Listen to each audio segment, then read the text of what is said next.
बिस्मिल्लाहिर्रहमानिर्रहीम। अस्सलाम वालेकुम जी। तो दोस्तों, मैं एक और छोटी सी इंफॉर्मेशन आपके साथ शेयर करना चाहता हूं। आज की इस वीडियो में आपको बताऊंगा कि आज़रबाईजान में जब आप पाकिस्तान से, इंडिया से, श्रीलंका, बांग्लादेश, नेपाल, कहीं से भी आप जब आते हैं, चाहे आप स्टूडेंट वीज़ा पे आएँ, चाहे आप बिज़नेस के लिए आएँ, या फिर आप की यहाँ पे शादी हो रही हो, या किसी भी पर्पज़ के लिए आपकी TRC बननी हो आज़रबाईजान की, तो उसके लिए आपको यहाँ का मेडिकल रिक्वायर होता है, जो कि 76 मनात में आपका इंटरनेशनल मेडिकल सेंटर में मोस्टली जो है वो लिया जाता है। तो इसमें जो जो टेस्ट होते हैं उसमें एक हेपेटाइटिस का भी टेस्ट होता है। अगर आपको, जैसे कि पाकिस्तान में या इंडिया में, बांग्लादेश में बहुत से लोगों को, हर दूसरे तीसरे बंदे को हेपेटाइटिस होता है, तो वो यहाँ पे आज़रबाईजान में स्टडी वीज़ा के बिहाफ पे आ रहे होते हैं, या फिर बिजनेस के लिए मोस्टली जो आते हैं, जिन्होंने TRC बनवानी होती है, तो उनको मेडिकल रिक्वायर होता है।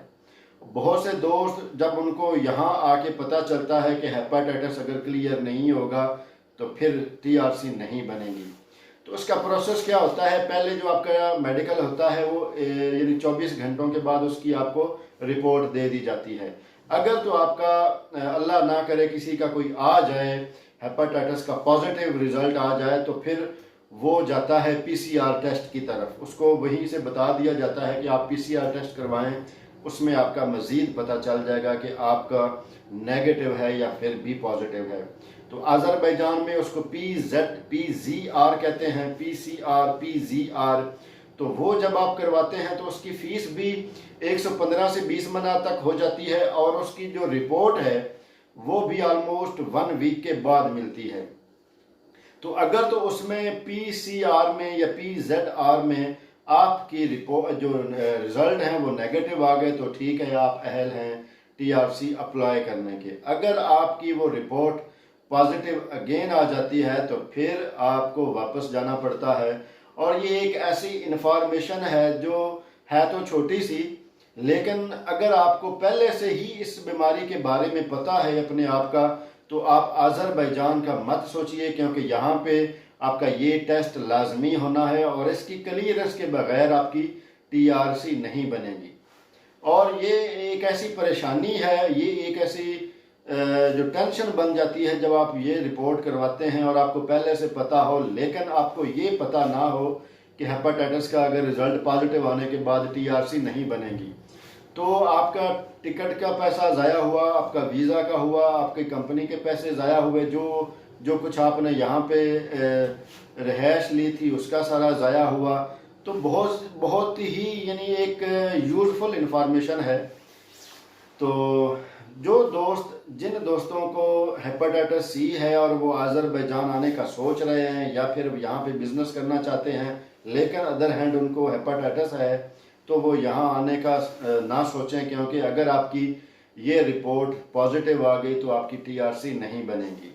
कोई भी काम होता है, अगर उसका कोई भी इंफॉर्मेशन होती है, अगर उसका आपको पहले से पता चल जाए, आपके आने से पहले आपको उसके पता चल जाए, इंफॉर्मेशन हो आपके पास, तो आप उसको अवॉइड करेंगे। तो बेहतर यही है कि जो लोग, क्योंकि पाकिस्तान और इंडिया में ख़ास करके जो ज़मीनी पानी है, पीने का पानी है, ये आलमोस्ट जो है इसी की वजह से ही हेपेटाइटिस फैलता है, और हर दूसरे तीसरे बंदे को ये बीमारी पाकिस्तान में भी है और इंडिया में भी है, बांग्लादेश में भी है।